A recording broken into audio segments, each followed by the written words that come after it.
Today I would like to sum up a little bit about our meditation experience here and teach you the last step of the loving kindness meditation. And then we also have that completely covered. So there was one question concerning, one of you said, that your mind was the whole retreat occupied with the grief about a person who has died. And if it was too early to do a Vipassana meditation retreat, it's never too early to do a meditation retreat. Because the whole point of the meditation retreat is to sit with what is, no matter what is. To be able to grow the strength inside of yourself to be with emotions, with thoughts, without wanting to change them. That's very important. We are not wanting to get rid of stuff, but that we learn, that we grow our capacity to sit with it, and you did. No matter what came up, no matter what kind, we talk about Mara. Mara is a seducer, kind of like the evil one in Buddhism, and you were chanting about it every evening. And Mara will come up in your mind as anger, as ill will, as tiredness, but it will also come up with all kinds of stories in your mind. And the idea is that you can look at it without running away anymore. And you will see maybe it was difficult for you and you had the feeling I'm just constantly grinding on stuff and nothing was happening. But you will see that after this retreat, your mind will be in an absolutely different place, because you see, I don't need to run away from these kind of states, no matter how difficult they are, no matter how much anger you had, no matter how much grief or tears you had in this retreat, you don't need to run away anymore. And that is the big change in your life, because usually in our life we are constantly running away to Facebook, to the fridge, and to the chocolate cakes, to whatever it is you are running away with. So, and now you've learned, no, I don't need to. And that puts you into the place where you're not so afraid anymore of your difficult emotions. And when you're not so afraid anymore, then you can approach them much easier in your day-to-day life. So after the retreat, you will see what tremendous effect the whole thing has. And Ajahn Somshai always says, you can't imagine how happy you are going to be when you are out of this monastery. Because then the slightest little thing, which is usually normal for you, just becomes the most amazing thing. Just sitting in a cafe again, you're just so happy. Just walking in the street and seeing cars going by, you go like, you feel like being stoned or something like that. It's amazing. And so you will see that happiness comes when you deprive yourself from any kind of distractions and all this kind of stuff. So, but the most important thing to learn from the retreat is not that you can get rid of something, but that you can change your attitude to what is coming up. That is the importance. So if you have sat the whole retreat in grief, your mind can go to the place where you say, oh, I wasted my time, I didn't do anything, I was not successful with my meditation. Or you can shift inside to self-compassion, to saying, that was exactly probably the time I needed to do exactly this kind of process, and saying yes to whatever is. And this is what we are trying to do. So when I became a monk, I wanted to become a monk for 8 months, because the Buddha was saying you can get enlightened in 7 months. And I was saying, I'm going to do that. I will give it all. I wake up, we woke up at 2 o'clock in the morning and we meditated from 2:30 to 10 o'clock for 3 months and the intense meditation retreat. So for 3 months we had just 3.5 hours to sleep and 1 meal and just 2 little breaks in between. And I was so sure that I will gain enlightened in 7 months. The Buddha said it, of course. If I give it all, I can do. And then my mind was just coming up with one story after the next, and I got a little bit like, no, this is not working. Christian, you really have to concentrate. And I was meditating harder and harder and harder, and I got more and more upset and more angry with everything, and then my mind went to doubt, and I thought, oh, this is just not working, and then I started to doubt myself. Maybe that's not the right thing for me. Maybe I should go somewhere else, and all that kind of stuff. And the main change which happened in my being monkhood was that the desire to get enlightened faded away. Absolutely. It was just gone after a couple of months. And then I was just sitting in peace. And there's one poem I like so much about enlightenment. It's called Enlightenment, and the poem goes like this. Yesterday a foolish monk, today no difference. Yeah? That is enlightenment. Enlightenment means that you wake up to what we call in Buddhism suchness. There are your feelings, there are your mental states, and this is part of your human experience. And like I said the other day, this 93-year-old all-enlightened monk just said, when you ask him what are you thinking about, he just said about sex most of the time. Yeah, so it's not that we're trying to do any difference, but what we try to do is to see that our feelings, our body, and our mind are still the conventional level of truth. And it's very important to understand this concept, which Ajahn Somshay talked about in the beginning, of conventional truth and absolute truth. So on a conventional level of truth, we have this body, we have this name, we are this person with this mind. But on the absolute level of truth, this is just a concept we have in our head, and our mind is creating this concept the whole time. And this is why your mind is running and running and running and running, because it creates a concept. So to understand that a little bit deeper for the people who have not heard this in the project, when you look at a map of Europe, you see there are different countries like Italy and France and Germany and Sweden and so forth. Ajahn Somshay said yesterday we are actually 21 nationalities here sitting together in this retreat. Yeah. And when you go to these countries, it has a reality to it. So there are different languages, there are different food we eat, we have different cultures, different songs. So there is a reality to these countries. But if you would look from the moon to Europe, you would not see any countries.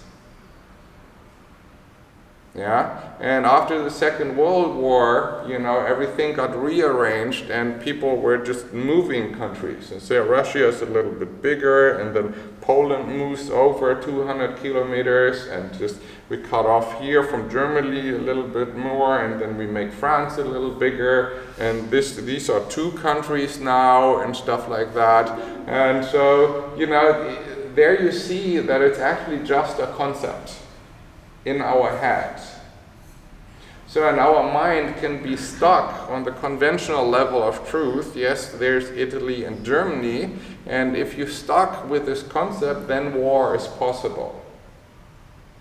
But if your mind, and we're talking about mind states, if your mind elevates to the absolute level of truth, that Italy and Germany is just a concept in our head and we are part of one human family, then war is impossible because I realize it's one. There's no separation. Yeah, and that kind of mind state, this is what you can experience in meditation, this feeling of non-separation. That everything starts to become one. And then all our problems will fade. Yeah, if we talk about men and women and the whole gender issue and everything in between, gender is just a concept in our head. And yes, we need this concept to navigate in this world as people. We need it to navigate how we relate to each other and what's going on in our hormonal, all that kind of stuff. But if we get stuck on that conventional level, then all the difficulties what we have between the genders is happening. You know, all the violence, all the betrayal, all the, anger and abuse and stuff like that. And then we can also come to this place that we say one gender is better than the other, which a lot of people have in their head. A lot of people. So, but if you see that it's all one, it's impossible. There's no fighting. There's absolute peace. Does that make sense? Yeah? So, and it's important that we just not deny neither plane of reality. They're both there. So probably these kind of spiritual people who just think they are always on this absolute level of truth and they're like, everything is one. We are all one. I love you all because you are me. And you want to punch them in the face, right? Right away. So that means these people have just forgotten the conventional level of truth and they're ignoring it. And, but also we ignore a lot of times because we have not experienced it yet, the absolute level of truth. So, and this is a key to understand most of the Buddhist teachings. Yeah? And that can bring you to an absolute peace. So, for example, when the Buddha was talking about death, he was asked, what will happen with the enlightened Buddha when he dies? And his answer was, the Buddha was never born and never dies. And that's true for everybody.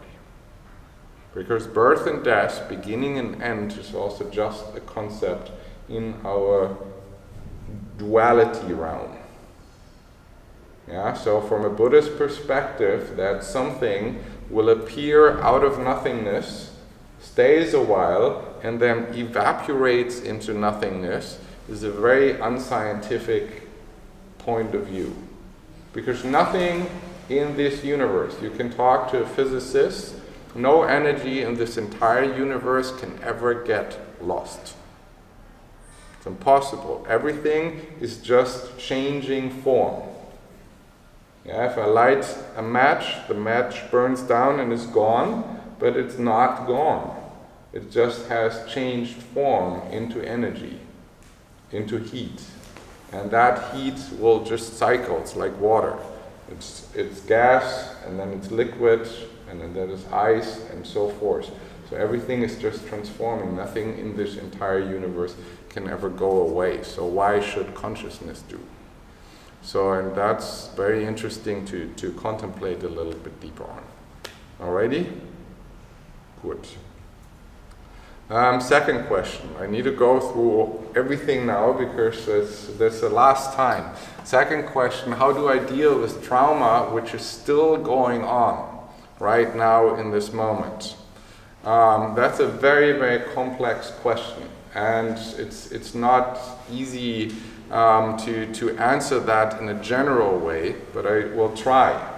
Yeah, because that's more something where you really need to look a little bit more from an individual level.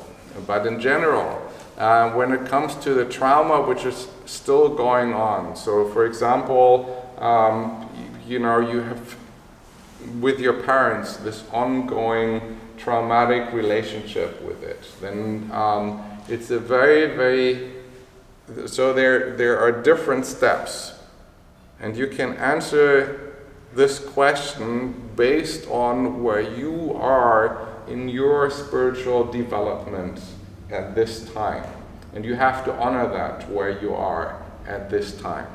So for some people it might be a good advice to get out of the trauma pushing situations as quick as possible. Yeah, if you have a relationship where your partner is physically or mentally violent, for some people it's a very good idea to get out of that relationship as soon as possible, to not get re-traumatized and re-traumatized and re-traumatized. Yeah?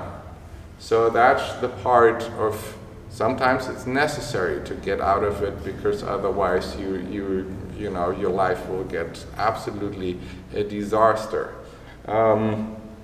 Another way of approaching it is to start a process of real personal growth, which means a lot of times a situation is traumatic because we are not able to set healthy boundaries, because we are afraid to lose the love of our parents. It happens so many times, because we this is our such an important love for us, that we a lot of times endure everything and do everything to win the love of our parents, and we don't want to give up.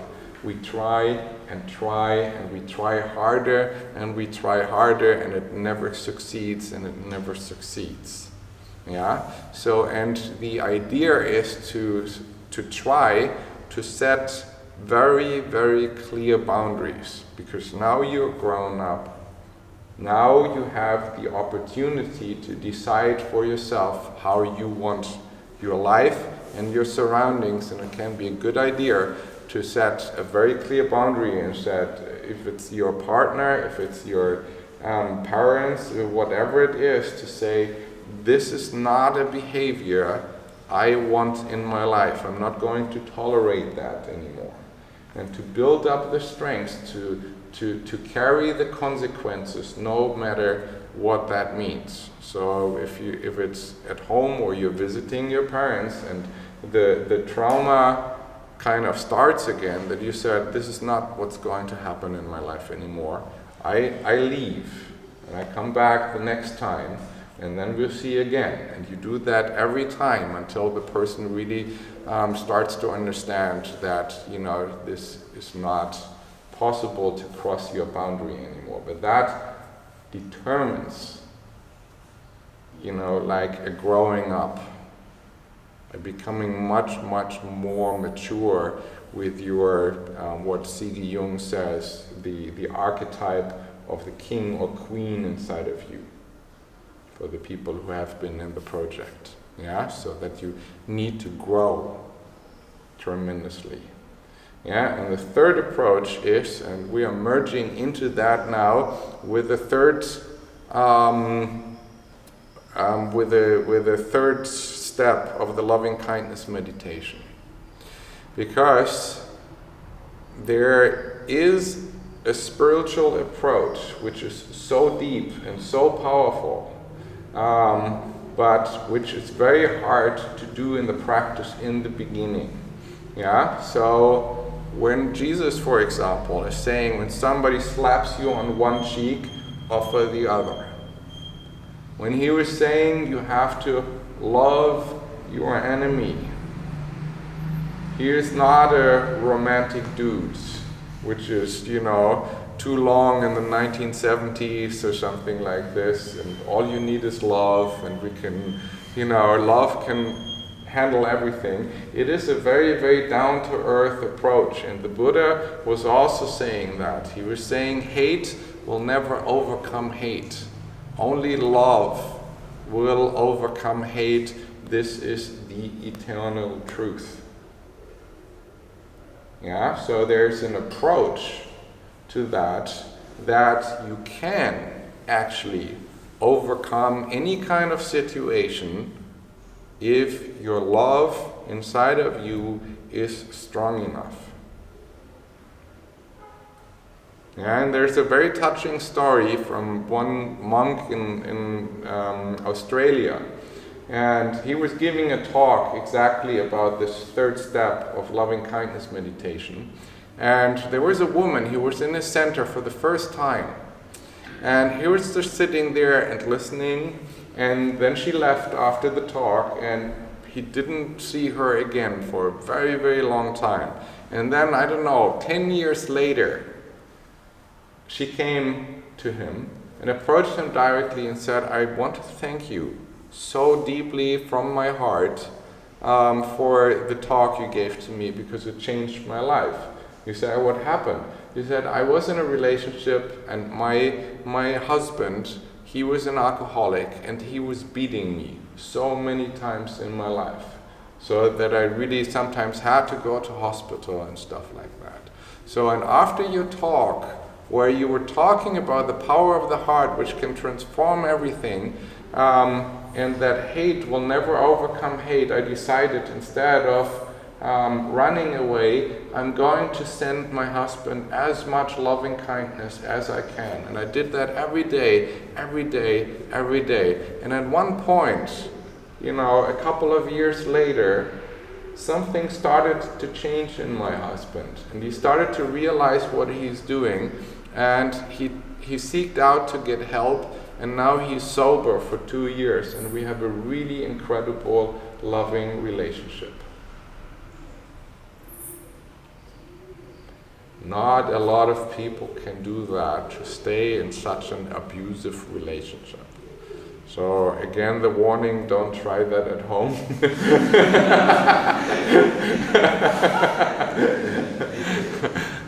In the beginning, okay?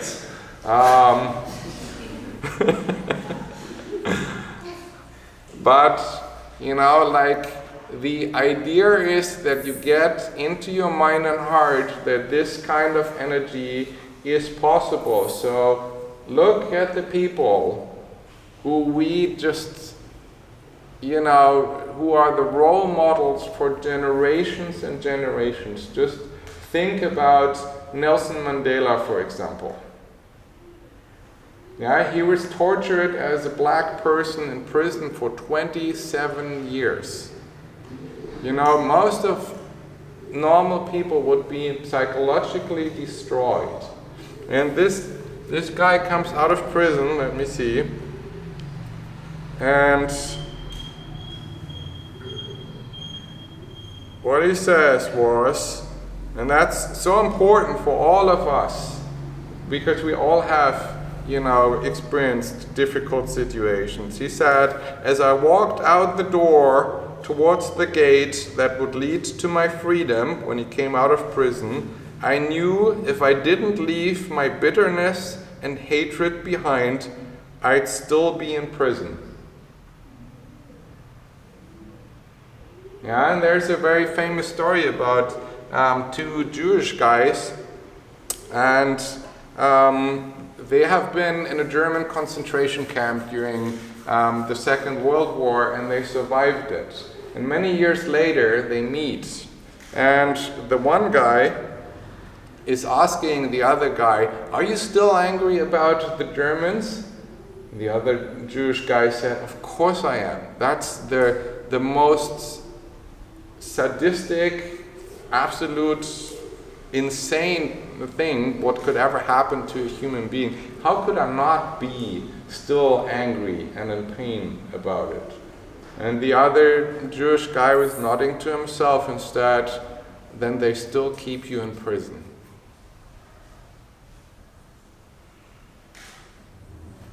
So there is a power of forgiveness inside of us which can heal anything. And all the spiritual traditions, doesn't matter if it's the Jewish, the Muslim, the Christian, or the Buddhist, they're all pointing in the same direction. And there's one quote from Martin Luther King which is inspiring me again and again, which is talking exactly about that point. He was fighting for human rights in the States. And he was saying in one speech, "We shall match your capacity to inflict suffering by our capacity to endure suffering. We will meet your physical force with soul force. Do to us what you will, and we will still love you. Bomb our homes and threaten our children, and as difficult as it is, we will still love you. Send your hooded perpetrators of violence into our communities at the midnight hour and drag us out on some wayside road and leave us half dead as you beat us, and we will still love you. But be assured that we will wear you down by our capacity to suffer, and one day we will win our freedom. We will not only win freedom for ourselves, we will appeal to your hearts and conscience, and that we will win you in this process." Whoa. Yeah? So saying that in the midst of all this kind of fighting and the trouble, and he got shot and killed not much later, so he meant what he was talking about. He said, no matter what you do to us, our love will always be stronger than your hate. And that's exactly what the Buddha was also saying, that love will always overcome hate. So, and that is the third step of the loving kindness meditation. So that we're actually starting to send loving kindness to our enemies, to the people who have hurt us, to the people we have suffered from their behaviors, their actions, and all this kind of stuff. Yeah? And the more you do that, the more that will sink in the heart. But there's one big wish I have, and please take it serious. Don't start with your worst enemy when you start this kind of practice. Yeah? Don't just jump into the water and try to swim, take it easy, First learn a little bit, to work with somebody you have slight different difficulties. You can take somebody right now in the moment, maybe your mind was projecting a lot of negativity of some of the other meditators because they came out of the bathroom when you wanted to go in, or turning on the fan when you wanted it out and silent, all that kind of funky. And it doesn't matter how you feel right now. It doesn't matter if you feel something in this meditation. Be sure that your mind learns by repetition.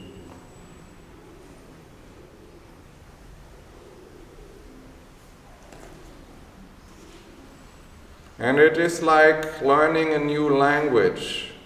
In the beginning, you just have to learn words, and that's not fun.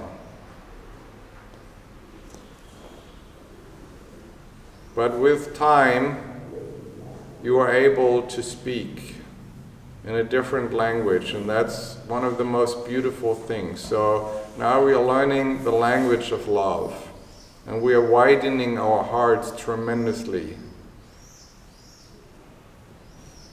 So again, start by bringing up the picture of your best friend or benefactor.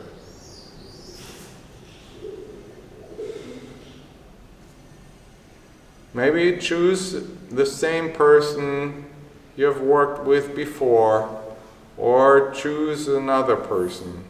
Can be your parents, can be a pet, can be your best friend, can be your teacher.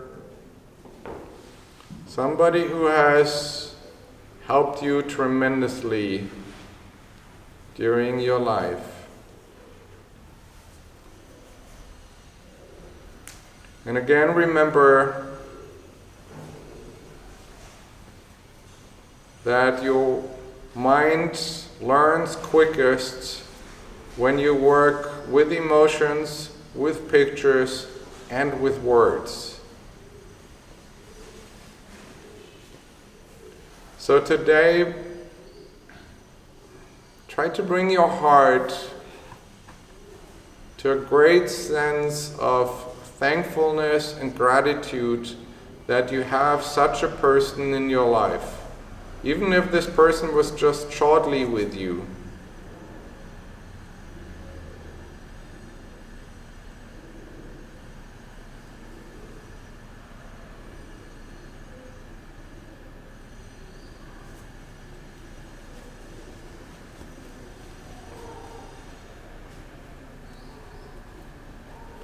And try to bring up the pictures of the situation where you have been in tears, in difficult moments in your life.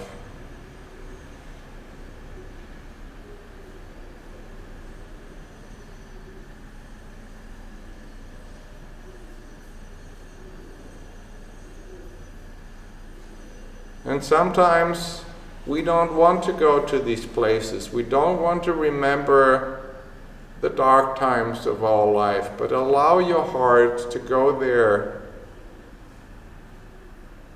Because a lot of times these difficult moments still have so much influence on our life. But we don't want to acknowledge it. We just build a wall of thoughts and intellectual concepts around it. We have put up a self-image where we're kind of ignoring these kind of situations. But just for the last day, allow yourself to go to this place.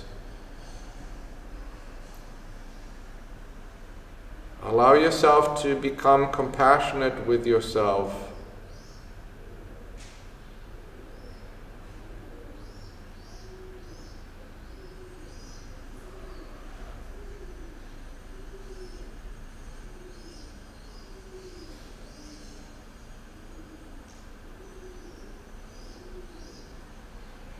And remember how it felt when this person you're thinking of was helping you through this process.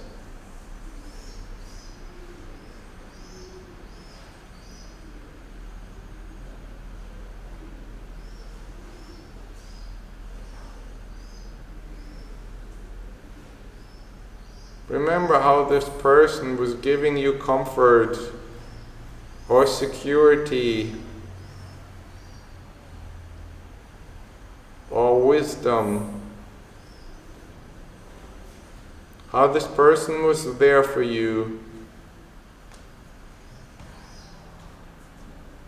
How this person was giving you without wanting anything back.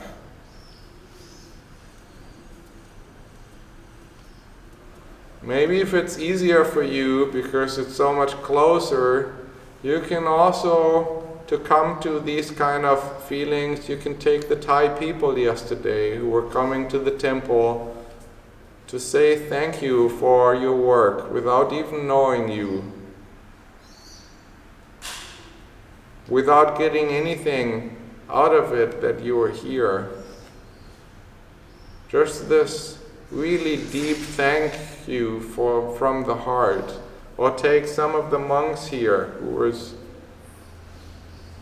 were teaching you,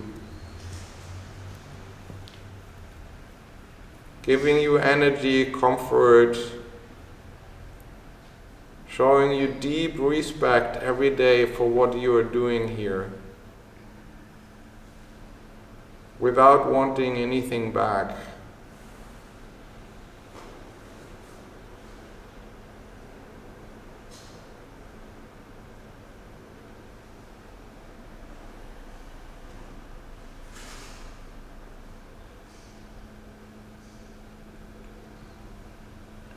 And out of this thankfulness and gratitude, start to send your best friend or your benefactor your deepest wishes from the heart.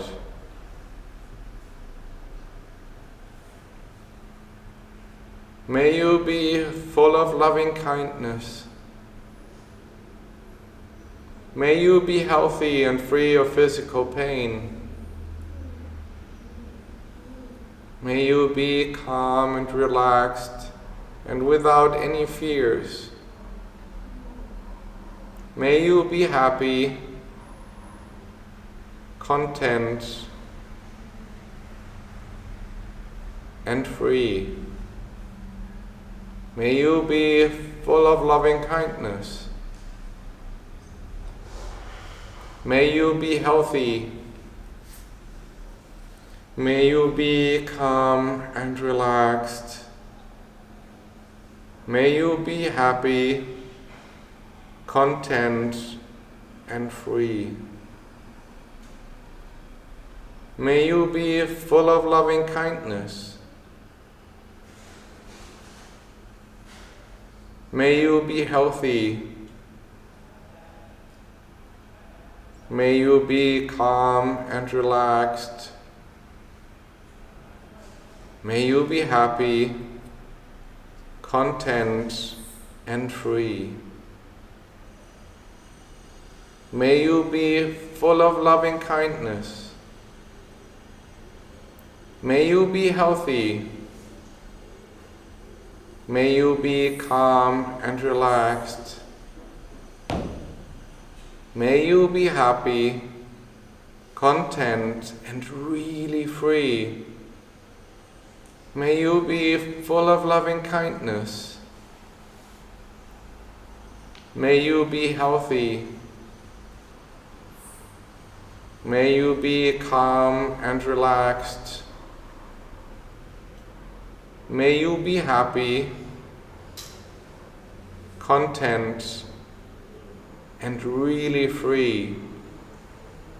Now let the picture of your best friend or benefactor dissolve in front of your inner eyes.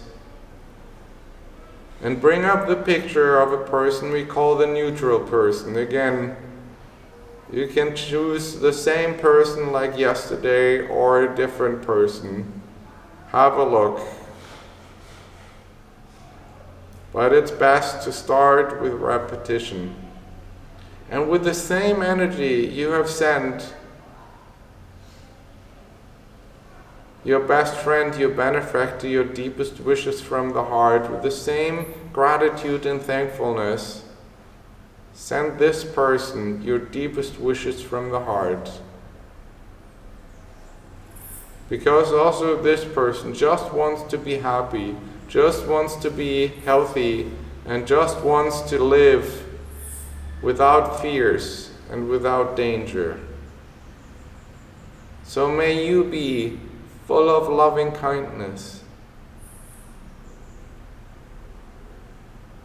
May you be healthy.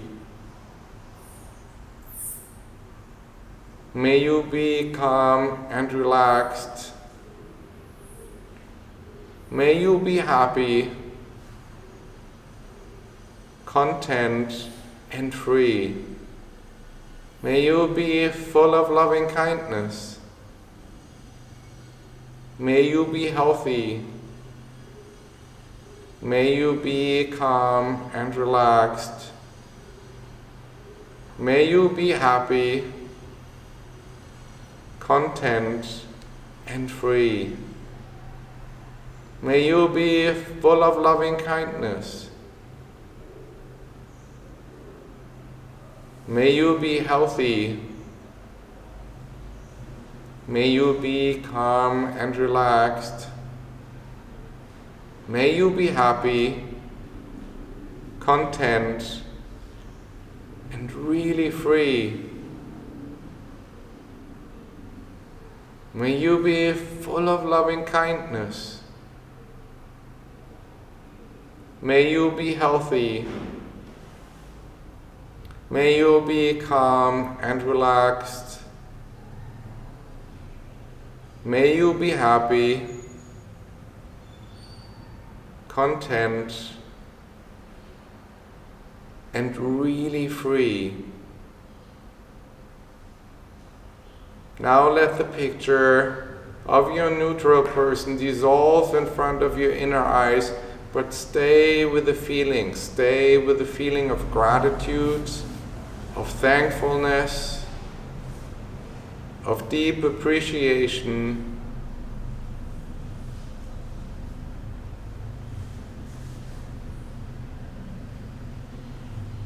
And just develop this big, big heart. Like Ajahn Samshai said about the Buddha, even if somebody tries to kill me, I will love this person as I would love my own son. So choose a person where you have a little difficulty with, some negative projections. Choose wisely.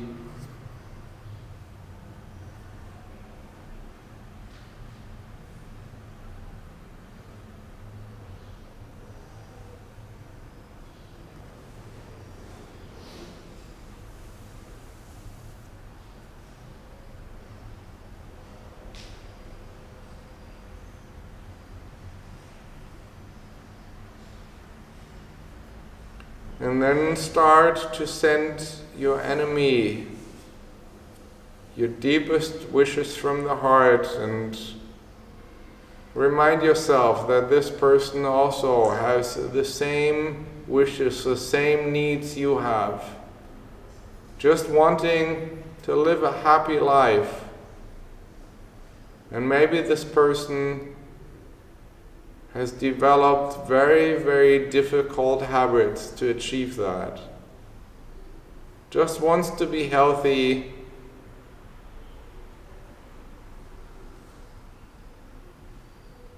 and just wants to live without fear.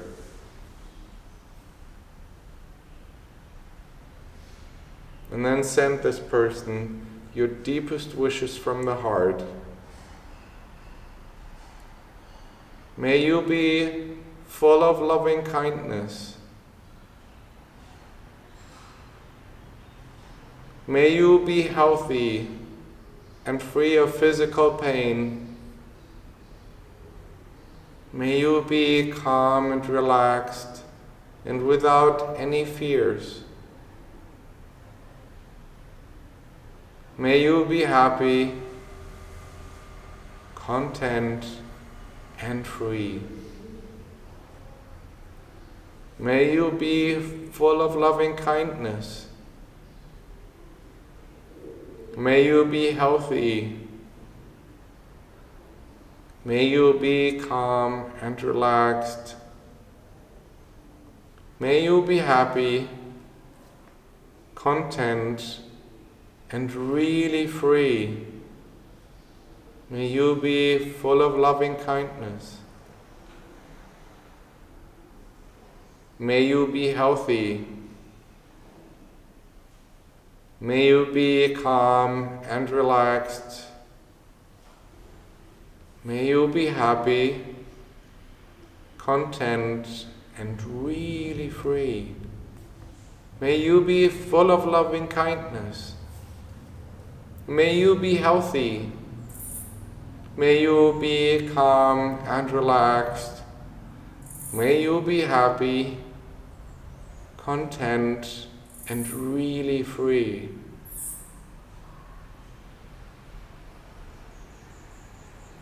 May you be full of loving kindness. May you be healthy. May you be calm and relaxed. May you be happy, content, and really free. May you be full of loving kindness. May you be healthy. May you be calm and relaxed. May you be happy, content, and really free.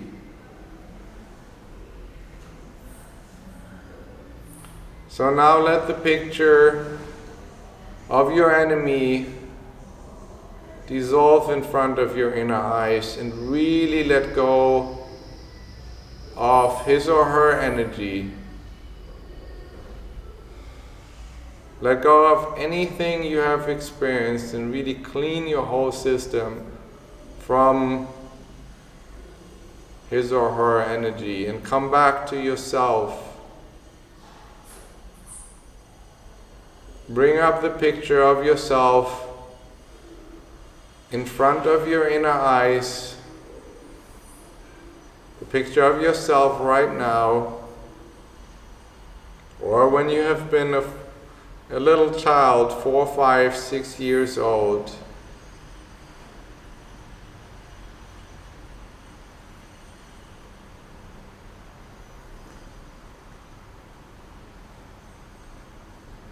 And the Buddha was saying, you yourself, more than any other being in this entire universe, deserves your love and compassion. There's not a single reason why you should not love yourself.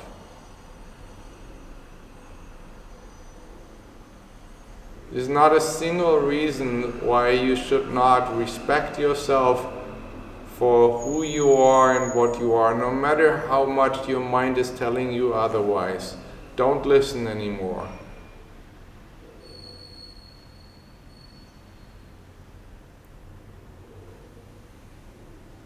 Let the time be over where you listen to your inner judge and see what you've done in the last 10 days was beyond incredible.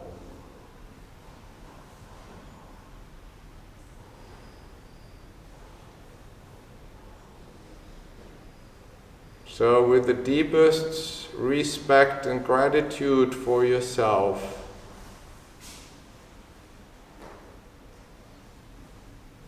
with the deepest compassion for what you have been through, start to send yourself your deepest wishes from the heart. May I be full of loving kindness. May I be healthy and free of physical pain.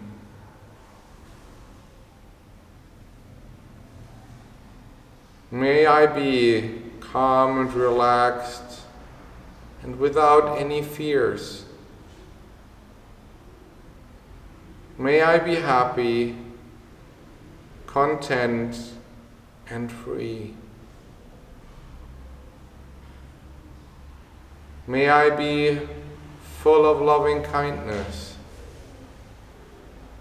And remind yourself how much you deserve your own love. May I be healthy.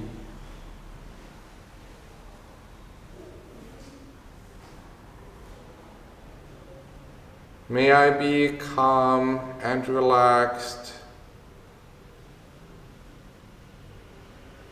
And imagine that this energy of love is kind of chasing all fears out of your mind and heart. The fear of what other people think of you, the fear that a loved person is leaving you or splits up with you, the fear that you are not achieving what other people think you should achieve, the fear of not being liked, the fear of not being good enough. Just imagine all that is kind of like dripping out of your system with every time you say, may I be calm and relaxed. May I be calm and relaxed. Doesn't matter what anybody is thinking of you, or if anybody is appreciating you, as long as you do, down to your bones. May I be calm and relaxed. May I be happy,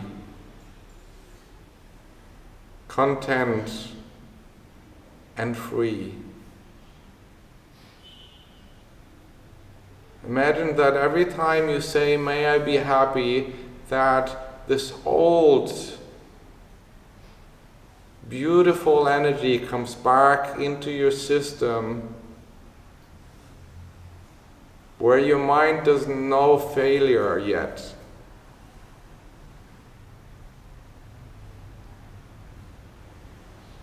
Where this joy was bursting out of your heart.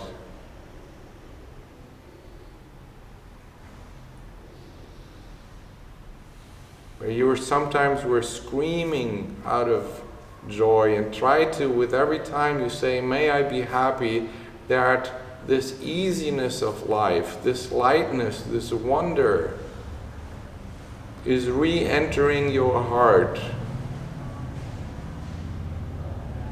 Remember yourself dancing on a festival, just not thinking about tomorrow or yesterday.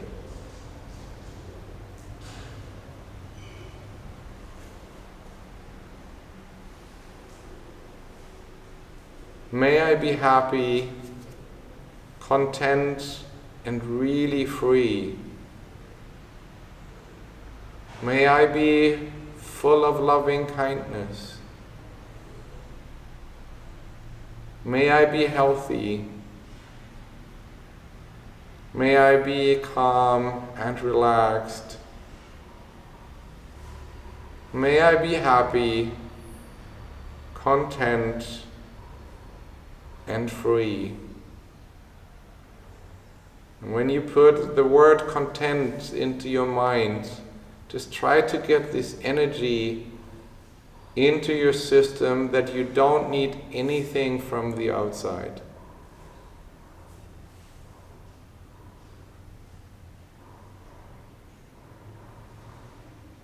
When you were young, a pile of sand and a couple of sticks could make up a whole life.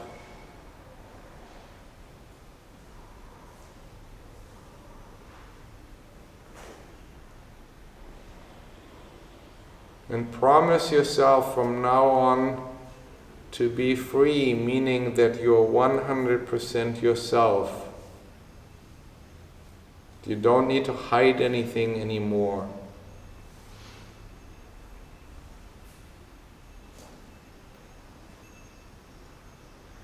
That you get this energy inside of you, like Martin Luther King, to fight for what is right.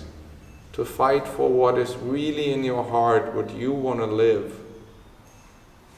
May I be full of loving kindness. May I be healthy. May I be calm and relaxed. May I be happy, content, and really free.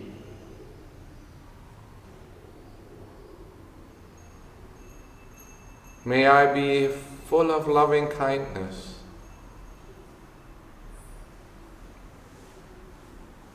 May I be healthy. May I be calm and relaxed. May I be happy, content, and really free. May I be full of loving kindness. May I be healthy. May I be calm and relaxed. May I be happy. content, and really free. May I be full of loving kindness. May I be healthy.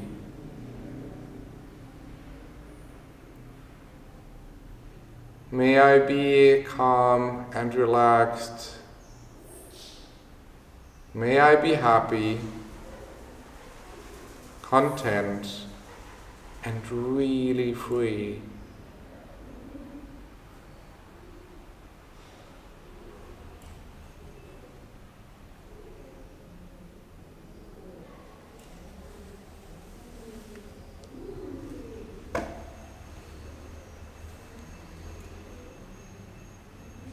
So now let all the pictures, everything what is going on inside of you, dissolve in front of your inner eyes.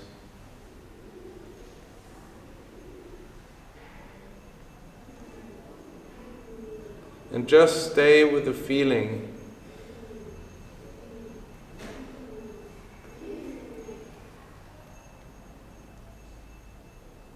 Leave the thoughts behind.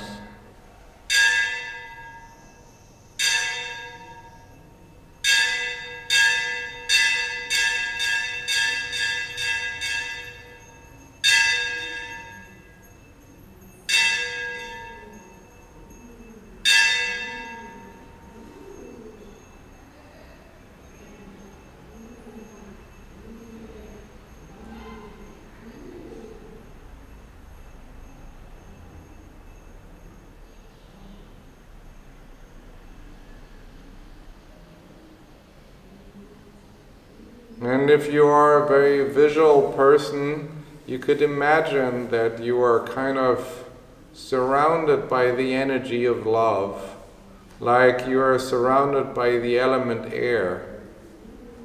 And with every inhalation, you breathe in love into every cell of your body. And when you breathe out with compassion for all living beings.